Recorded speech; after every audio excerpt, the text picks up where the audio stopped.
আমাদের মূল প্রোগ্রাম আমরা আমাদের আপুর জন্য দেরি করেছি, সবাই জানেন। বারবার বলেছি আমাদের প্রিয় নেত্রী ধাঙ্গায়ের গর্ব, আমাদের সাবেক এমপি এবং জাতীয়তাবাদী মহিলা দলের সংগ্রামী সাধারণ সম্পাদক সুলতানা আপা আমাদের মাঝে উপস্থিত হয়েছেন গণসংঘের পক্ষে প্রচার প্রচারণা করার জন্য। আমার বক্তব্য বলেছি আপা খুব সৌভাগ্যবান, ধাঙ্গাইদার বাড়ি আবার আমাদের চেয়ারম্যান তারেক রহমানের নির্বাচনী এলাকায় উনি নিজে বসবাস করেন এবং ওই নির্বাচনী কমিটির মধ্যে অন্যতম একজন নেতা হিসেবে তাকে ওখানে মনোনয়ন দেওয়া হয়েছে। অতএব আমরা বারবার বলেছি আপার দুইটা সুবিধা হয়েছে, যেমন নিজের আসন তেমনি চেয়ারম্যান মহোদয়ের আসন। আমরা চাই দুইটা আসনে আল্লাহ তাআলা বিশাল ভোটের ব্যবধানে আপার নেতৃত্বে শেষ করো। এখন সমাপ্তি বক্তব্য শুভেচ্ছা বক্তব্য যাই আমরা বলি আমাদের প্রিয় নেত্রী ধাঙ্গায়ের গর্ব আমার সুলতানা আপা সমাপ্তি বক্তব্য দেবেন। আমাদের ধানের শীষের প্রতীক পেয়েছে আপনাদের এই অঞ্চলের দুঃখী এবং ধামরাই এই এলাকার মানুষের প্রতিটা মানুষের নেতা, যিনি আপনাদের সেবা করে আসছেন আজকে অনেক বছর থেকে, সেই নেতাকে আপনারা পেয়েছেন। আমরা গর্বিত যে এমন একটা নেতাকে আপনারা পেয়েছেন, আবার পাশে পেয়েছেন।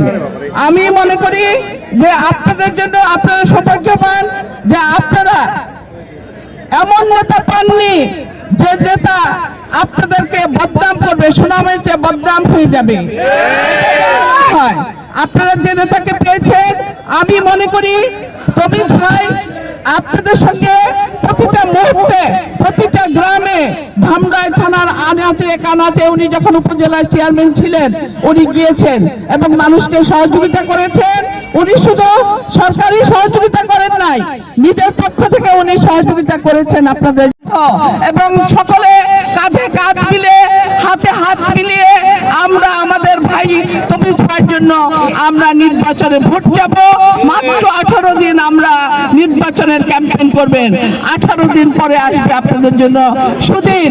বাংলাদেশের প্রধানমন্ত্রী হবে আমাদের চেয়ারম্যান তারেক রহমান। বাংলাদেশের সেই প্রধানমন্ত্রী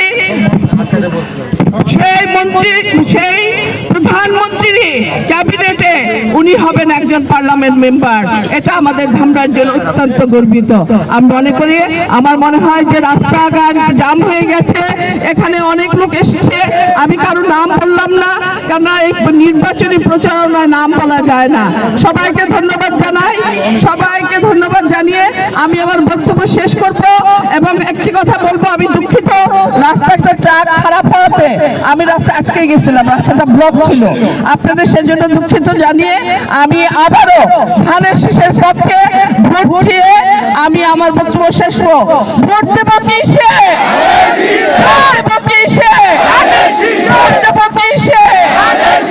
ধামরাইয়ের মাটি, ধামরাইয়ের মাটি, ধামরাইয়ের মাটি। ধন্যবাদ সবাইকে, আসসালামু আলাইকুম। আজকে সবাইকে এই সমাবেশ এবং মিছিল করার জন্য সকলকে ধন্যবাদ জানিয়ে আজকের এই সংক্ষিপ্ত র্যালি এখানে সমাপ্তি ঘোষণা করা হলো। সকলকে ধন্যবাদ। আসসালামু আলাইকুম।